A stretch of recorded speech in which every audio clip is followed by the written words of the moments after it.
మళ్ళీ మనం జ్ఞాపకం చేసుకోవాలి. ఎందుకంటే ఇది ట్రెడిషన్. ప్రేమైన వాళ్ళారా, అందరూ బైబిల్ పండితులు అంటే లేటెస్ట్ బైబిల్ పండితులు అంగీకరిస్తారు ప్రభు ఈ లోకంలో గడిపినటువంటి చివరి రాత్రి మంగళవారం అనేసి.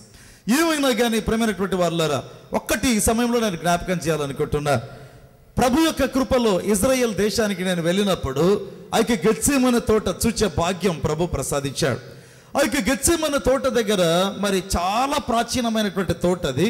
ఆ తోట చూడగానే మనకు అర్థమైపోతుంది, ఆ తోటలో ఉండేటువంటి చెట్లను బట్టి 2000 సంవత్సరాల కిందట ఉండిన చెట్లే ఇవన్నీ తేటతెల్లగా అర్థమవుతుందండి. తరువాత ఆ యొక్క తోటలో మనం నడుచుకుంటూ పోతూ ఉండగా ప్రేమైనటువంటి వాళ్ళ రోడ్డుకు ఒక ప్రక్క తోట ఉంటుంది, రోడ్డుకు మరి ఒక ప్రక్క మరి ఒక ప్లేస్ ఉంటుంది, వెలుపలి ఆవరణ లాగా ఉంటుంది. అక్కడే ఈ యొక్క శిష్యులు నిద్రించారు అని చెప్తారు.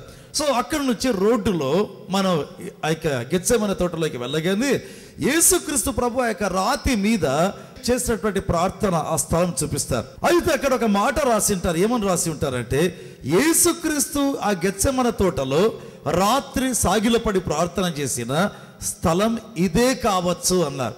అది కావచ్చు కాకపోవచ్చు అంటే మరొక చోట, సపోజ్ ఈ స్థలం అనుకోండి, ఇంకొక చోట అయి ఉండొచ్చు అంతే. కాబట్టి వాళ్ళు అంటారు ఇదే కావచ్చు అన్నారు, ఖచ్చితంగా ఇదని మాత్రం చెప్పలేము అన్నారు. అయితే అనేక మంది వెళ్ళి ఆ యొక్క ప్రభు సాగిలపడి చేసిన ప్రార్థన ఆ రాయి ఉంది కదా, దాని దగ్గరికి వెళ్ళి అట్లా సాగిల పడగానే ఏడవడం ప్రారంభిస్తారు. చాలా మందిని గమనించారు, అట్లాగే పడిపోతారు. ఏంటో నాకు అర్థం కాదు, నిజముగా కళ్ళ నుంచి నీళ్లు గారడం ప్రారంభిస్తాయి. అనేక మంది నేను గమనించిన అక్కడికి నిలబడుకొని చూస్తా ఉడినా అసలు ఏం జరుగుతుంది చూద్దామని ప్రతి ఒక్కరూ ఆ యొక్క రాయిని, గెత్సేమనే తోటలో ప్రభు కార్చినటువంటి కన్నీటి రాయిని మరి ప్రజలు తమ కన్నీళ్లతో తడపడం నేను చూచా. ఎందుకు చెప్తున్నారంటే, ఒకవేళ సంప్రదాయ ప్రకారం చూచినట్లయితే అదా కాదా తెలియదు, ఎప్పుడు ఆచరించడం ప్రారంభించారో ప్రేమైనటువంటి వాళ్ళారా నిజంగా వాళ్ళలో దుఃఖం వచ్చింది. అలాగే మనము కూడా క్రైస్తవ సమాజం అంతటితో ప్రపంచంతో కలిసి ప్రభు ఈ లోకంలో గడిపినటువంటి చివరి రాత్రిని మనం ధ్యానిస్తుంటున్నాం. Let us agree ourselves with the tradition. ఎందుకంటే కొన్ని సందర్భాల్లో ఇలాంటి సంప్రదాయాలు కూడా ఏమవుతుందంటే అనేక మందిలో భావోద్వేగాన్ని తీసుకొని రావడం ప్రారంభిస్తాయి. బైబిల్లో గమనిస్తే లూకా సువార్త 22వ అధ్యాయం 8వ వచనాన్ని మనం చూస్తాం.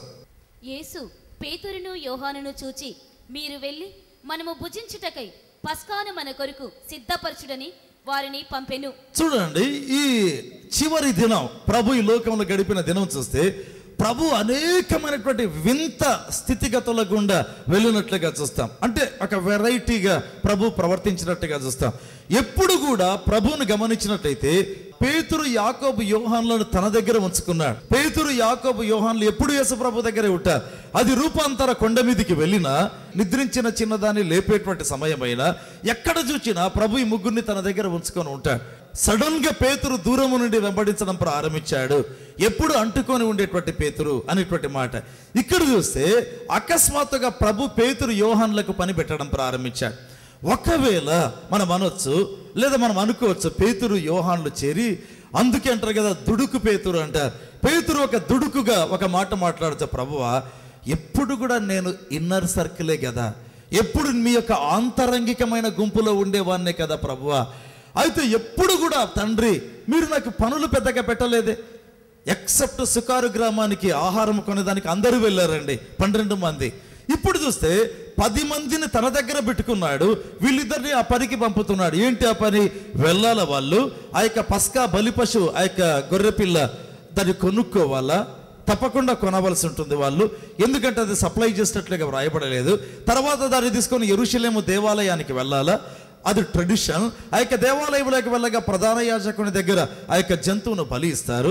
ఆ యొక్క రక్తం ఆ విధంగా తొలగించబడుతుంది. తర్వాత ఆ యొక్క జంతువును తీసుకొని వచ్చేసి దాన్ని సిద్ధం చేయడం ప్రారంభిస్తారు. ఏ విధంగా ఇంత పని చేసేదానికి ప్రభు ఏం చేస్తారంటే పేతురు యోహానులకు అప్పగించాడు. ప్రేమల వారలారా, నేను ఎప్పుడు కూడా పరిచయంలో ఒక సాలిడ్ సందేశం చెప్తుంటాను. ఏదంటే ఏ పనికైనా సిద్ధంగా ఉండండి, ఏ పనికైనా సిద్ధంగా ఉండండి. దేవుని పొలములో అనేక సందర్భాల్లో ఎక్కడ ఒక వ్యక్తి ఒక తప్పిపోయిన కుమారుని కథలో పెద్ద కుమారునిలాగా మారుతుంటున్నాడంటే, తాను చేసేటువంటి పని ఇంకొకరికి పెట్టారనుకోండి, ఫినిష్డ్ అంతే. ఎంత దూరం వెళ్ళిపోయింటారో వారికి తెలియదు ఆ సంగతి, ఎంత దూరం వెళ్ళిపోయింటారు. పరలోకములో ఉన్న దేవదూతలకైనా పరమ తండ్రి అయిన దేవుడు ఇచ్చినటువంటి సిద్ధపాటు. ఇహలోకంలో ప్రభు తన శిష్యులకు నేర్పించింది ఏదంటే, ఎప్పుడైనా ఏ పని చెప్పినా చేయాలంతే. 3.5 సంవత్సరాల్లో ఎప్పుడు కూడా ఏ పనులు పెద్దగా చేయలే. వీళ్ళు పెద్ద ఒక కోర్ కమిటీ అందామా, ఒక కేంద్ర కమిటీ లాగా వీళ్ళు ఉడినారు. ఇప్పుడు ప్రభు అంటున్నాడు, ఈ దినము తగ్గించుకునేటువంటి దినం, తగ్గింపు పాఠాలు నేర్చుకునేటువంటి దినం, క్షమాపణ పాఠాలు నేర్చుకునే దినం, ప్రేమ పాఠాలు నేర్చుకునేటువంటి దినం. కాబట్టి పేతురు యోహానులను పిలిచి మీరు వెళ్ళి సిద్ధపరచండి అన్నాడు. Never it was before. ఇంతకుముందు ఎప్పుడు లేదు ప్రియమైన వారలారా, ఇప్పుడు ఈ పని చెప్పడం ప్రారంభించాడు. దేవుడు ఇచ్చేటువంటి ఒక గొప్ప సందేశం ఏంటంటే, ఏ పనికైనా సిద్ధంగా మనం ఉండాలి. అది ఎంత చిన్న పనైనా, ఎంత పెద్ద పనైనా. పేతురు అనొచ్చు, ప్రభువా ఏంటి తండ్రి ఈ పని నాక? ఇదిగో మరి ఒక గుంపు ఉంది మన 12 మంది అపోస్తలులలో. ఈ 9 మంది ఎలాంటి వారు? పెద్దగా గుర్తింపు లేనటువంటి వాళ్ళు. మేము మీ దగ్గర ఉంటాం ప్రభువా. ఇదిగో ఒకవేళ మరి ఒక చిన్న యాకోబు అనుకుందాం, ఇంకొక వ్యక్తి అనుకుందాం, ఇలా ఎవరినైనా ఒకరిని పంపించండి ప్రభు, అది బాగుంటుంది. కానీ మమ్మల్ని పంపడం ఏంటి తండ్రి? మీరు మమ్మల్ని ఈ యొక్క దినమందు డిగ్రేడ్ చేస్తుంటున్నారు, తగ్గిస్తుంటున్నారు అని ఉండవచ్చు. అయితే పేతురు యోహానులు బయలుదేరారు. ప్రభువైన వారలారా, దేవుడు అందించే సందేశాలు, ప్రత్యేకంగా ఇలాంటి అంశాలను అర్థం చేసుకునేటువంటి వాళ్ళ ధన్యులని నేను చెప్తుంటున్నాను.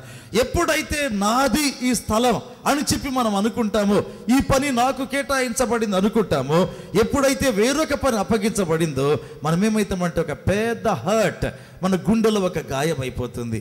ఎందుకు ఈ విధంగా చేశారు? బైబిల్లో చూస్తే ఇది దేవుని వాక్యములో, సంఘములో, తన బిడ్డలలో ఉండేటువంటి క్రమం. చూడండి, నిర్గమకాండం 12వ అధ్యాయం 8వ వచనం. ఆ రాత్రియే వారు అగ్ని చేత కాల్చబడిన ఆ మాంసమును, పొంగని రొట్టెలను తినవలెను, చేతి కూరలతో దాన్ని తినవలెను. ఎలా తయారు చేయాలంట? ఆ రాత్రి దాన్ని ఏం చేయాలో వేయించాలి, రోస్ట్ చేయాలండి. తర్వాత చూస్తే చేదు కూరలు, తర్వాత గమనించినట్లయితే ఇక ద్రాక్షారసం వారు తీసుకొని రావాలి, తర్వాత రొట్టెలు తీసుకొని రావాలి. ఇంత పనికి మెయిన్ పర్సన్ తీసుకుపోయి కిచెన్ డిపార్ట్మెంట్లో పెట్టారు. ఇప్పుడు నన్నే పిలిచి, ఇదిగో ఈరోజు వంటగదిలో మీరు ఉండాలి అంటే నేను నిత్యముగా ఉంటాను సంతోషంగా అని చెప్పగలిగితే నాలో నిజమైన ఆత్మీయమైన ఫార్మేషన్ ఉంది. లేకపోతే నేను వంటగద అనుకున్నాను అనుకోండి, ఆత్మీయంగా నేను ఒక ఓడిపోయినటువంటి వ్యక్తిని. ఏంటి ఆ యొక్క పస్కా రాత్రి జరిగేది? ప్రియమైనటువంటి వాళ్ళారా, ఆ యొక్క బలి పశువును తీసుకోవాలి. They have to go to the temple. యెరూషలేము మందిరానికి వెళ్ళాలి, అక్కడ అది వధించబడాలి, తన రక్తం అక్కడి నుంచి తీసివేయబడాలి. తర్వాత దాన్ని తీసుకొని వస్తారు. తీసుకొని వచ్చిన తర్వాత ఈ యొక్క చేదు ఆకుకూరలు, రొట్టెలు తయారు చేయడం, ఇంత ప్రక్రియ అకస్మాత్తుగా మెయిన్ పిల్లర్స్, ముఖ్యమైన స్తంభాలను ఒక్కసారి యేసు ప్రభు వంటగదిలో వేసేసాడంతే. వాళ్ళు ఏమి మాట్లాడలేదు, వెళ్ళినట్లుగా మనం చూస్తాం. మన జీవితంలో ఎల్లప్పుడూ తెలుసుకోవాలి, దేవుని సేవలో గొప్ప పని అని, చిన్న పని అని ఏది లేదండి. ప్రముఖమైనదని, ప్రముఖము కానిది అనేది ఏది లేదు. ఈ స్థలంలో వచ్చి ప్రక్కకి వెళ్ళమంటే అలిగి కొద్ది రోజులు పగబట్టేదానికి ఏమీ లేదు. అది మన ఫెయిల్యూర్ అంతే. ఆత్మీయంగా దేవుని వాక్యాన్ని మనం అర్థం చేసుకోలేకపోవడమే. చూడండి, బైబిల్లో గమనిస్తే లూకా సువార్త 22వ అధ్యాయం 10వ వచనాన్ని మనం చూద్దాం. ఆయన, ఇదిగో మీరు పట్టణంలో ప్రవేశించినప్పుడు నీళ్లకుండా మోసుకొని పోతున్న ఒకడు మీకు ఎదురుగా వచ్చును. అతడు ప్రవేశించి ఇంటిలోనికి అతని వెంట వెళ్ళి, నేను నా శిష్యులతో కూడా పస్కాను భుజించుటకు విడిది గది ఎక్కడని బోధకుడు నిన్ను అడుగుచున్నాడని ఇంటి యజమానితో చెప్పుడి. ఇక్కడ చూస్తే ప్రభు మరి ఒక వెరైటీ అండి. ఏదంటే ఎప్పుడు కూడా ఈ మేడ గది ఈ శిష్యులు చూడలే, ఇంతవరకు చూడలే. అందుకే వాళ్ళకి అన్ని గుర్తులు చెప్పాల్సి వచ్చింది. ఇప్పుడు ఒక ప్రశ్న, ఈ 12 మంది అపోస్తలులు మరియు యేసుక్రీస్తు కలిసి ఆ పస్కా రాత్రి గడపాలంటే దగ్గరలోనే ఉంటుంది బేతనియ గ్రామం. మార్తా మరియల ఇంటిలో ఉండవచ్చు కదా, వాళ్ళు మార్తా మరియల గృహంలో ఉండవచ్చు కదా. అక్కడ 13 మందికి అకామిడేషన్ ఉందండి. వాళ్ళు ఎప్పుడు కూడా మార్గం కూడా వెళుతున్నారంటే బేతనియకి వెళ్తారు, మార్తా మరియల ఇంటిలో ఉంటారు. అది వారికి ఒక ఆనవాయితీ. అయితే ఇప్పుడు ప్రభు ఏం చేస్తారంటే, అకస్మాత్తుగా వీరి మనస్సులో లేని ఒక ఏర్పాటును ప్రభు చూపించడం ప్రారంభించాడు. అనేక సందర్భాల్లో దేవుని బిడ్డలమైనటువంటి మనం ఏమవుతామంటే అలవాటు పడేటువంటి వారంగా ఉంటాం. అనేకమైన దేవుని కార్యాలకు, అనేకమైన ప్రొవిజన్స్కు అలవాటు పడి ఏమవుతామంటే సోమరులుగా మారడం ప్రారంభిస్తాం. దేవుని వాక్యంలో గమనిస్తే ప్రేమైనటువంటి వాళ్ళారా, ఏలియాకు కాకోలముల ద్వారా ఆహారం వస్తూ ఉంది. కాబట్టి ఏలియా దానికి అలవాటు పడిపోయాడు. నాకు అనిపిస్తుంది అలవాటు పడినప్పుడు ఇంకా అద్భుతముగా ఉండదు. అందుకే ప్రభు ఏమన్నాడంటే, ఇదిగో సారెపత్ అనేటువంటి ఊరికి వెళ్ళాలి. అక్కడికి వెళ్ళటము ద్వారా ఒక కొత్త అద్భుతం, ఒక క్రియేటివ్ మిరకల్, ఒక సృజనాత్మకమైనటువంటి అద్భుతం. అక్కడ చూస్తే ఒక స్త్రీ, అంటే చనిపోయేదానికి తాను తన కుమారుడు సిద్ధంగా ఉండేటువంటి స్త్రీ. ఆపితప్ప చూస్తే చివరి భోజనం, ఆపితప్ప చూస్తే దాంట్లో నుంచి దేవునికి ఇవ్వడం, ఆపితప్ప చూస్తే వారి యొక్క రొట్టె పిండి పిసికే తొట్టి, ఆ యొక్క బుడ్డి ఉబ్బక్కడం, అంటే వర్షం కురిసే వరకు ఆ యొక్క కార్యం జరగడం. ఎంత అద్భుతం చూసేదానికి కారణం ఒక షిఫ్ట్ అండి, ఒక చేంజ్. ప్రియమైన వాళ్ళారా, దేవుడు ఆయా సందర్భాల్లో మన జీవితాల్లో ఒక మార్పును తీసుకొని వస్తాడు. ఒకవేళ ముందు రోజు నుంచి లేదా ఒక వారం నుంచి పేతురు, యాకోబు, యోహాన్ అనుకుంటూ ఉండవచ్చు, ఇదిగో పస్కా పండుగ మనం బేతనీయలో ఆచరించబోతున్నాం, దగ్గర మార్తా మరియల గృహం ఉంది కదా అక్కడ ఆచరించబోతున్నాం అని పెద్దగా ప్రిపేర్ కాలేదండి వాళ్ళు. అయితే కరెక్ట్గా ఆ రోజు వచ్చి ఎందుకు అడుగుతున్నారంటే, రెడీగా ఒక అరేంజ్మెంట్ ఉంది వారికి. కాబట్టి ఆ రోజు వాళ్ళు వచ్చి, ప్రభువా ఎక్కడ సిద్ధపరచగోరుతున్నావు అన్నారు.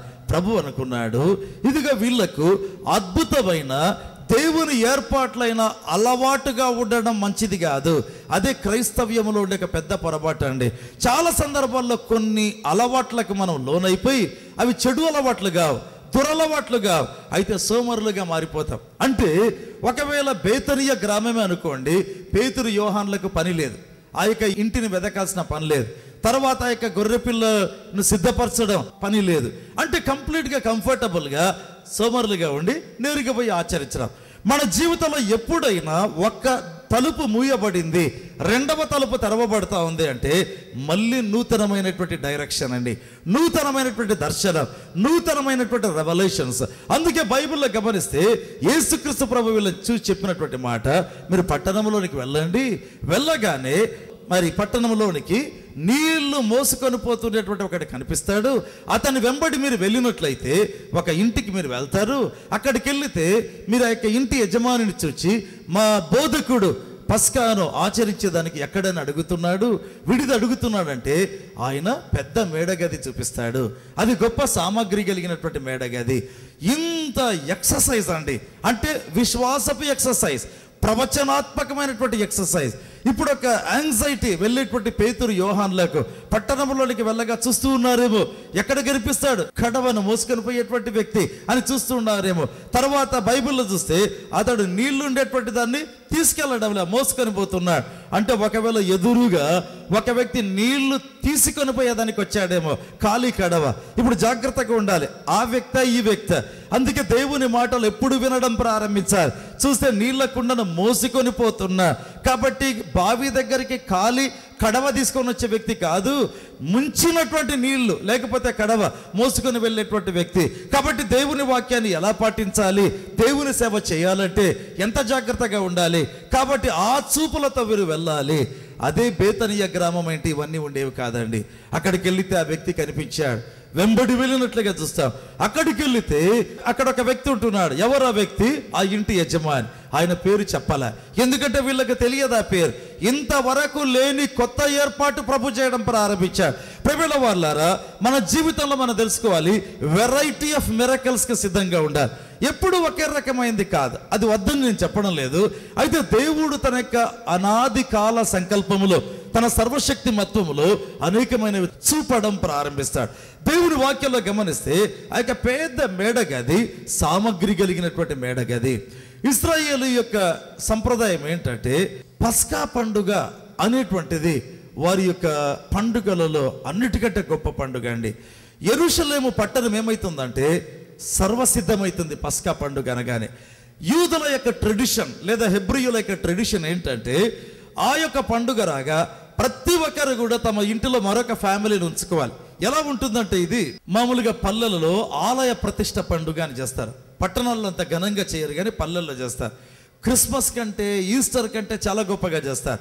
ఎప్పుడు ఆలయ ప్రతిష్ట చేస్తారో ప్రతి ఇంటికి వారి బంధువులను పిలిపించుకుంటారు. ప్రతి ఇంటికి కూడా, అంటే భార్య వైపు బంధువులు, భర్త వైపు బంధువులు, లేకపోతే కోడళ్ళు, అల్లుళ్ళ వైపు బంధువులతో కిటకిటలాడడం ప్రారంభిస్తుంది.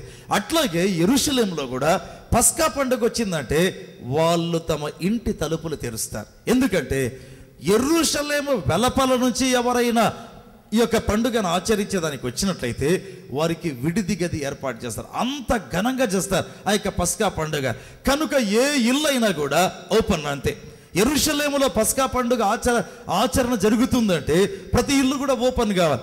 అందుకే యేసు ప్రభు పంపించాడు. ఇక్కడ ప్రభు అడుగుతున్నట్టుగా కాదు, అయితే అక్కడ ఉండేటువంటి ప్రొవిజన్ను బట్టి, అక్కడ ఉండే సంప్రదాయాన్ని బట్టి ప్రభు ఆ ఇంటికి పంపించాడు. అయితే వింత ఏంటంటే ప్రభు మనస్సులో ఎప్పుడూ ఆ ఇల్లు ఉంది, ప్రభు మనసులో ఎప్పుడో ఆ గొప్ప మేడగది ఉంది, ప్రభు మనసులో ఎప్పుడో ఆ గొప్ప ఏర్పాటు ఉంది. ప్రియమైన వారలారా, ప్రతి విషయములో కూడా మనము దేవుని దగ్గరికి వెళ్ళి అడగగలిగితే, ప్రతి విషయంలో దేవుని చిత్తం దగ్గరికి వెళ్ళి కనుక్కోగలిగినట్లయితే మనకి దేవుడు నేర్పించే పాఠం ఏదంటే it will be something different. అది కొత్తగా ఉంటుంది, ఒక నూతన అద్భుతంగా ఉంటుంది. ఏమీ అడగలేదనుకోండి, అడగకుండా నేరుగా బేతనియకి వెళ్ళారనుకుందా, మార్త మరియల ఇంటికి వెళ్ళి సిద్ధపరచండి మీరు, మేము సాయంకాలానికి వస్తున్నామని చెప్పింటే ఇన్ని అద్భుతాలు లేవు ప్రియమైన వారలారా. అందుకే బైబిల్లో రాయబడింది కదా, ప్రతి విషయంలో దేవుని చిత్తం ఏదో కనుగొనండి, ప్రతి విషయంలో దేవుని చిత్తం ఏదో కనుగొనండి. ఈ మారు పస్కా పండుగను మేము ఎక్కడ ఆచరించాలి?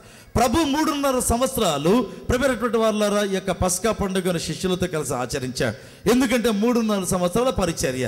అయితే ఈ 3.5 సంవత్సరాల్లో కనీసము 3 సార్లు పస్కా ఆచరించింటారు. 3.5 అంటున్నాం కాబట్టి ఆ యొక్క 1/2 సంవత్సరం పస్కా పరిధిలోకి వస్తుందో లేదో మనకు తెలియదు. అయితే ఈ 3 సందర్భాల్లో పస్కాను గురించినటువంటి అవగాహన పెద్దగా కనిపించదు, కానీ ఈ చివరి దాంట్లో గంభీరంగా కనిపిస్తుంది. Because they sat a council from the Lord. ప్రభు దగ్గర నుంచి వారు ఆలోచన తీసుకున్నారు.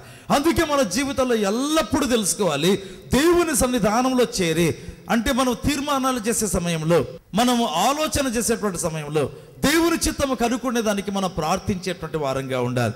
పేతురు, యాకోబు, యోహాన్లు ఆ పని చేశారు. చూడండి, తర్వాత భాగంలోనికి వద్దాం. లూకా సువార్త 22 మళ్ళీ 10వ వచనం చదువుకుందాం. ఆయన, ఇదిగో మీరు పట్టణంలో ప్రవేశించినప్పుడు నీళ్లకుండా మోసుకొని పోతున్న ఒకడు మీకు ఎదురుగా వచ్చును. అతడు ప్రవేశించు ఇంటిలోనికి అతని వెంట వెళ్ళి, నేను నా శిష్యులతో కూడా పస్కాను భుజించుటకు విడిది గది ఎక్కడని బోధకుడు నిన్ను అడుగుచున్నాడని ఇంటి యజమానితో చెప్పుడి. ఇక్కడ ప్రభు అద్భుతంగా తన యొక్క జ్ఞానాన్ని ప్రదర్శిస్తూ ఉంటున్నాడు. ప్రియమైనటువంటి వారలారా, మట్టల ఆదివారం రోజు కూడా మీరు ఎదుటిగా ఉండేటువంటి ఊరికి వెళ్ళండి, అక్కడ కట్టబడినటువంటి ఒక గార్ధబం కనిపిస్తుంది అన్నాడు. అంటే ఈ యొక్క చివరి వారంలో ప్రభు విశేషమైనటువంటి తన యొక్క పరిశుద్ధాత్మ శక్తిని చూపించడం ప్రారంభించాడు. అలాగే ఇప్పుడు అంటున్నాడు కదా, ఇదిగో మీరు పట్టణంలోనికి వెళ్ళగానే నీళ్లకుండా మోయిస్తున్న ఒకటి కనిపిస్తాడు. అంటే ప్రభువా మీ జ్ఞానం ఏంటి? అక్కడ ఒక ఇల్లు ఉంది, ఆ ఇంటికి ఒక యజమాని ఉంటున్నాడు, ఆ యజమాని వీళ్ళకి ఇస్తాడు. ఆ ఇంటికి పైన ఒక మేడగది ఉంది, ఆ మేడగదిలో గొప్ప సామాగ్రి ఉంది. పర్హాప్స్ మన భాషలో సోఫాలు ఉన్నాయి, డైనింగ్ టేబుల్ ఉంది, రకరకాలైనటువంటి ఏర్పాట్లు ఉన్నాయి. అన్ని ప్రభు చూస్తుంటున్నాడు. అంతేకాదు ఆ ఇంటిలో ఉండే పనివాడిని చూస్తున్నాడు, ఆ పనివాడు ఏం చేసేది చూస్తుంటున్నాడు, ఆ పనివాడు నీళ్ల కుండను మోసుకొని పోయేది చూస్తుంటున్నాడు. ఎంత గొప్ప జ్ఞానం ప్రియమైన వారలారా! మన దేవుడు మన ఇంటిలో ఉండే సమస్తాన్ని చూస్తూ ఉంటున్నాడండి. మన ఇంటిలో ఉండేటువంటి ఫర్నిచర్, మన ఇంటిలో ఉండేటువంటి కుటుంబ సభ్యులు, మన ఇంటిలో ఉండేటువంటి పనివారు, మన ఇంటిలో ఉండేటువంటి పనివారు ఏం చేస్తుంటున్నారు, ఎవ్రీథింగ్ దేవుడు చూస్తూ ఉంటున్నాడు. ఇంత గొప్ప జ్ఞాన ప్రదర్శన, పరిశుద్ధాత్మ శక్తి ప్రదర్శన యేసుప్రభు చూపిస్తున్నట్లుగా మనం గమనించగలం. అంటూ ఈ యొక్క ప్రభు గడిపినటువంటి చివరి రాత్రి దేవుని వాక్యాలు చూసినట్లయితే ఇంత గంభీరంగా ప్రభు తన యొక్క శక్తిని, తన జ్ఞానాన్ని ప్రదర్శించడం ప్రారంభించాడు. తిరిగి మనం చూద్దాం, లూకా సువార్త 22వ అధ్యాయం 15వ వచనం. అప్పుడు ఆయన, నేను శ్రమ పడక మునుపు మీతో కూడా ఈ పస్కాను భుజింపవలేనని మిక్కిలి ఆశపడి తిని, అది దేవుని రాజ్యంలో నెరవేరు వరకు ఇక ఎన్నడూను దాని భుజింపనని మీతో చెప్పుచున్నానని వారితో చెప్పి, యేసుక్రీస్తు ప్రభుకు ఒక పెద్ద కోరిక ఏంటి? నేను చనిపోక మునుపు మీతో కూడా ఈ పస్కాను భుజించవలనని నేను మిక్కిలి ఆశపడితేని. ఈ పస్కా ఇంతకు మునుపు 3 సార్లు పస్కా లేదా 2 సార్లు ఆచరించబడి ఉంటుంది. అయితే ఆ పస్కా వేరు, ఈ పస్కా వేరు. ఇది చివరి రాత్రి, ప్రభు ఈ లోకంలో గడిపేటువంటి చివరి రాత్రి. కాబట్టి ఒక్క రాత్రి కొరకు, ఈ ఒక్క పస్కా పండుగ కొరకు నేను మిక్కిలి ఆశపడితిని అని ప్రభు తన కోరిక వెళ్ళబుచ్చడం ప్రారంభించాడు. అంటే ఎన్ని గంభీరమైన సత్యాలు ఉన్నాయో ప్రియమైన వారలారా, ఎన్ని ఆసక్తికరమైనటువంటి సత్యాలు ఉన్నాయో నిజంగా వర్ణించలేమండి. ఎందుకంటే ప్రభు మిక్కిలి ఆశ కొన్నాడు. ప్రియమైన వారలారా, ఇక్కడ చూస్తే ప్రభు మిక్కిలి ఆకలిగొనిన ఒక సందర్భం ఉంది. అది ఆ యొక్క ఆకలిగొని ఉదయమున వెళ్ళి ఆ యొక్క అంజూరపు చెట్టు, అక్కడికి వెళితే ప్రభు ఆకలి ఆ చెట్టు తీర్చల. ఇక్కడ ప్రభు మిక్కిలి ఆశపడి వచ్చాడు. 99% సక్సెస్ అయిందండి. ఆ ఒకటి ఏదంటే యూదా ఇస్కరియోతు. ప్రభుల వాళ్ళారా, లేదా 100% సక్సెస్ అని కూడా మనం చెప్పొచ్చు. ఎందుకంటే లేఖనములలో ఆల్రెడీ ఉంది కాబట్టి ఈ యొక్క పస్కా the most successful pass over, పస్కా పండుగ అని మనం చెప్పొచ్చు. ప్రభు ఈ ప్రక్రియ జరిగించి కీర్తన పాడి ఒలీవల కొండకు వెళ్ళినట్లుగా దేవుని వాక్యాలు చూస్తాం. అక్కడికి వెళ్ళి ప్రభు ఆ రాత్రి మన పాపముల కొరకే విలపించినటువంటి ఆ యొక్క దినం. ప్రేమైన వాళ్ళారా, నిజంగా ప్రభు ఆ యొక్క గెత్సేమన్న తోటలో కన్నీరు కార్చినటువంటి ఆ గొప్ప అనుభవం, యాతన పడి ముమ్మారు ప్రార్థించినటువంటి అనుభవం దాని తర్వాత ప్రారంభమవుతుంది.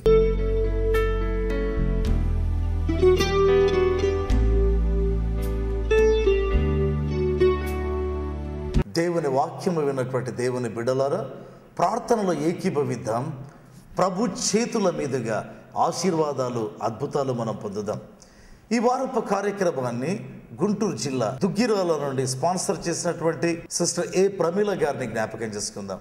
ఏ ఉద్దేశముతో కార్యక్రమాన్ని స్పాన్సర్ చేశారో దేవుడు అది నెరవేర్చినట్లుగా ప్రార్థిద్దాం. పరిశుద్ధుడమైన మా తండ్రి, మహిమాన్వితమైన దేవ, మీ వాక్యమును బట్టి మీకు వందనాలు, మీ నామమును బట్టి మీకు వందనాలు. ఇదిగో తండ్రి, అందించబడిన వాక్యం విన్న ప్రతి ఒక్కరిలో ఫలించినట్లుగా, తన కార్యము జరిగించినట్లుగా, గొప్ప రీతిలో మీ ఆత్మ పనిచేయనట్లుగా అనుగ్రహించండి. ప్రతి ఒక్కరిని దర్శించండి. పాపమునకు భయం, దేవుని భయం అధికం చేయండి ప్రభువా. తండ్రి, పాపమునకు రోజు రోజు దూరమై సిలువ వేయబడిన అనుభవం కలిగి ఉండటకు సహాయం చేయండి. ప్రకటించబడిన వాక్యం వారిని పట్టుకొనున్నట్లుగా, అంత్యదినము వరకు నడిపించినట్లుగా సహాయం చేయండి. వ్యాధిగ్రస్తులను స్వస్థపరచండి ప్రభువా. ఎవరైతే వ్యాధిగ్రస్తులై ఉన్నారో వారిని ముట్టి వారి సమస్యలన్నీ తొలగించమని బతిమాలుకుంటున్నాం తండ్రి, బతిమాలుకుంటున్నాం. ఛాతీ భాగములో సమస్యతో బాధపడుతున్నటువంటి మీ బిడ్డలను చూపిస్తున్నారు నాయన. తండ్రి ప్రభువా, టీబీ లాంటి వ్యాధితో ప్రభువా తండ్రి, ఒక ఊపిరితిత్తి దెబ్బతిని బాధపడే మీ బిడ్డను చూపిస్తున్నారు ప్రభువా. స్వస్థపరచండి, గొప్పదైన మీ కార్యం జరిగించండి. ప్రతి వ్యాధి తొలగించండి. రకరకములైనటువంటి ట్యూమర్స్, కణితులతో బాధపడుతున్న మీ బిడ్డలను దర్శించండి, తొలగించండి. యేసు నామమందు అవి మాయమగునట్లుగా ఆజ్ఞాపిస్తుంటున్నాను. కళ్ళలో పొరలు, తండ్రి వేరేటువంటి దేవ, సిస్ట్, క్యాటరాక్ట్ ఇలాంటివన్నీ ప్రభువా మీరు తొలగించండి. మహిమ మీరు పొందండి ప్రభువా. విడిపోయిన భార్యాభర్తలను జ్ఞాపకం చేస్తుంటున్నా తండ్రి, మీ మహిమను చూపించండి. తండ్రి, మీ మహిమను కనపరచండి. మీ కార్యములను జరిగించండి. దేవుని భయము తండ్రి విడిపోవటకు కారణమైన వ్యక్తి మీదికి రావాలి ప్రభువా. మీరు మహిమ పొందుమని అడుగుతుంటున్నా, సహాయం చేయండి. అక్రమ సంబంధములను తెంపివేయండి. నిత్య మహిమ మీరు పొందుమని అడుగుతున్నారు, సహాయం చేయండి. ప్రత్యేకంగా ప్రభువా, ప్రతి వ్యాధిగ్రస్తమైన జీవితాన్ని ముట్టి మీ కార్యం జరిగించండి ప్రభువా. వ్యాపారము పడిపోయిన వారిని తిరిగి లేవనెత్తండి. ఆర్థికపరమైన అద్భుతాలు, బిజినెస్ మిరకల్స్ జరిగించండి ప్రభువా. తండ్రి, అప్పుల బెడద అధికమైనటువంటి మీ బిడ్డలను దర్శించండి. మీ కార్యములన్నీ జరిగించండి ప్రభువా. ప్రత్యేకంగా తండ్రి, ఈ పరిచర్యను ప్రేమించి ప్రతి నెల ఈ పరిచర్యకు తమ కానుకలు అందిస్తున్న ప్రతి ఒక్కరిని దీవించండి. వారికి మేళ్లను అనుగ్రహించండి, వారికి ఆశీర్వాదములను అనుగ్రహించండి, వారికి కృపను అనుగ్రహించండి. వారి పట్ల మీ దీవెనలు, మీ యొక్క మేళ్ళు కనపరచండి ప్రభువా. అద్భుతమైన ఆశీర్వాదాలు అనుగ్రహించండి. ప్రత్యేకంగా ప్రభువా, ఈ కార్యక్రమాన్ని స్పాన్సర్ చేసిన ప్రియ దేవుని బిడ్డ సిస్టర్ ప్రమీల గారిని జ్ఞాపకం చేస్తుంటున్నా తండ్రి. ఏ ఉద్దేశముతో కార్యక్రమం స్పాన్సర్ చేయబడిందో ఆ ఉద్దేశం నెరవేర్చండి నాయన. ఏది జరగాలి అని కార్యక్రమాన్ని స్పాన్సర్ చేశారో అది జరిగించండి. బ్రదర్ యొక్క మ్యారేజ్ కొరకై ప్రార్థిస్తున్నారు, ఈ గొప్ప కార్యం మీరు జరిగించండి. పేరెంట్స్ యొక్క ఆరోగ్యం కొరకై ప్రార్థిస్తుంటున్నారు, ఈ కార్యం జరిగించండి. స్పాన్సర్ చేసిన ప్రమీల గారిని దీవించి ప్రతి విధమైన మేలు, ప్రతి విధమైన ఆశీర్వాదం, ప్రతి విధమైన కృప ఇచ్చి నాయన మీరు కాపాడండి దేవా. మీకు స్తుతి, మీకు మహిమ, మీకు ఘనత చెల్లిస్తుంటున్నాం. ఆద్యంతము తోడై మీరు మహిమ పొందుమని అడుగుతున్నాం ప్రభువా. కృతజ్ఞతా స్తుతి మీకు చెల్లిస్తూ యేసు పేరుతో అడుగుతున్నాము తండ్రి, ఆమేన్. దేవుని ప్రియబిడ్డలారా, గత సంవత్సరంలో కృపా గడియల టీవీ కార్యక్రమాన్ని స్పాన్సర్ చేసే సమయంలో తమకు ఈ కోరిక నెరవేరాలి అని చెప్పి స్పాన్సర్ చేసిన వారందరూ అండి, వివాహము జరగాలి అని ఒక కార్యక్రమం స్పాన్సర్ చేసిన వారు కొందరైతే, సంతానము కలగాలి అని స్పాన్సర్ చేసిన వారు మరికొందరు. అంటే ఏ ఉద్దేశముతో కార్యక్రమాన్ని స్పాన్సర్ చేశారో దేవుడు దాన్ని నెరవేర్చాడు. ప్రేమపూర్వకంగా మీ మేలు కొరకై మిమ్మల్ని పరిశుద్ధాత్మ ద్వారా ప్రేరేపిస్తున్నా. ఏదైనా మీ జీవితంలో నెరవేరాలి అనుకొని ఒక కార్యక్రమాన్ని మీరు స్పాన్సర్ చేయండి. అయితే తప్పకుండా మీ ఫోన్ నంబర్, మీ వివరాలు, ఏ విధంగా మీరు పంపింది మాకు తెలపాలి. అప్పుడు మీ కొరకై మేము ప్రార్థన చేస్తాం. దేవుడు ఆ కోరిక నెరవేర్చినట్లుగా ప్రార్థిస్తాం. ఆన్లైన్లో పంపేటువంటి వారు దయచేసి మర్చిపోవద్దండి. మీరు కానుక పంపగానే మీ వివరాలు మాకు వెంటనే తెలపాలి. దేవుడు మిమ్మును దీవించుగాక. ఆమేన్.